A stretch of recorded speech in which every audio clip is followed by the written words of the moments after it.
Hey, this is Chris. How you doing? And I built up a little stash of computer parts, just from doing work and selling computers. And people say, "Well, what can I do with my old one?" I say, "Well, I'll take it off your hands," And so I thought today, since it's really crummy weather out, I thought, well, I'll just go on eBay. Or well, it used to be. I'm finding out a really good place to sell stuff you really didn't need, and you can get rid of it, make a little extra cash. But I was really shocked how much things have changed and how much more expensive it is, because it's been a long time since we really sold anything on eBay. But now they charge 10% right off the top for the final value fee, and that includes shipping. So it didn't used to include shipping, and that rate is so much higher than it was when we started. I mean, it was so inexpensive to sell 7 or 8, 9, 10 years ago than it is now.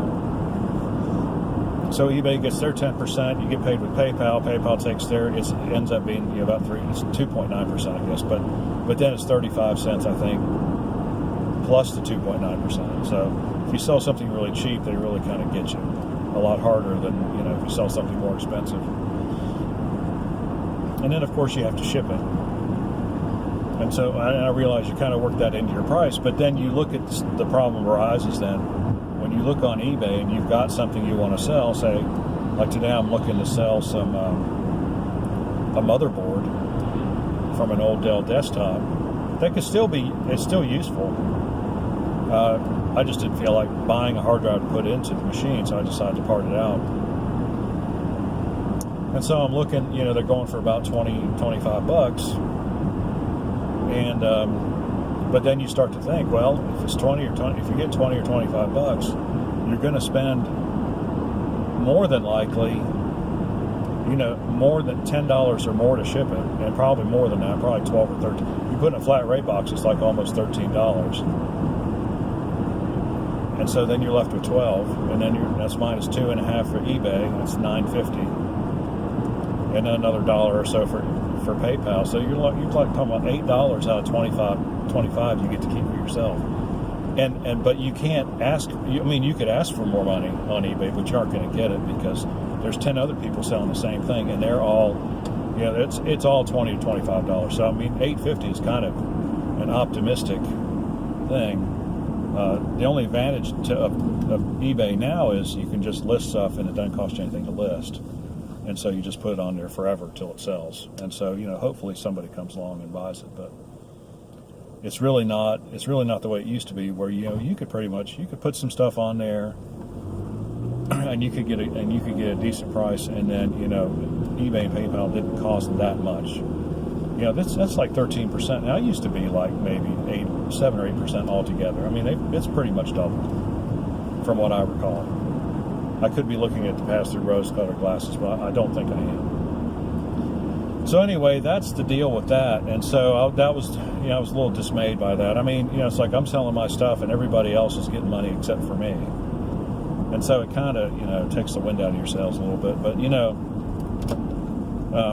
with the recycler in town, the last time I went to the recycler in town, and believe me, that wasn't good money either, but it was cash right then, right there.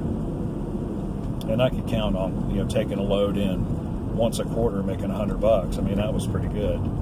But the last time I went there, they said, well, we'll take your stuff, but we don't know if we have the cash to pay you. And it's like, that's the last time I went, because it's like, well, and they've been on the downward spiral for a long time. It used to be a really busy place. Now they've got one guy in there sorting stuff, and one guy working in the office, and one guy out at scales, and that's it. They used to have 30, 40 people in there. Equipment running all the time. So yeah, it's just a sign of the times. Well, I think in this area what it was is the place first opened and there was a lot of pent up things that needed to be recycled, and it's all been cleaned out now and there's nothing left. And so they just it's Oxford, there's nobody lives here. It's not like Raleigh. So anyway, that's why I decided to try to do something on eBay. And of course, I guess, ultimately it's still the same amount of money, but it's a whole lot more effort. There's a big difference between just loading up your trunk and driving, 15 miles or 10 miles to the place and getting your money, as opposed to, spending all the time listing it, spending all the time packaging it up, spending all the time going to the grocery. I mean, to the grocery, that's where I am. That's why I said that. But going, to the post office, and so we'll see how it goes. Give you an update later. I'm not very optimistic though. Probably make a few bucks, but not much. And a lot of the stuff's just not going to sell anyway because it's old. Anyway, that's my upbeat video for the day. Yeah, what's your experience selling on eBay or Amazon or one of those places? Do you make any money, or are you just not doing it either? Like and subscribe. Appreciate it when you do. We'll see you on the next one.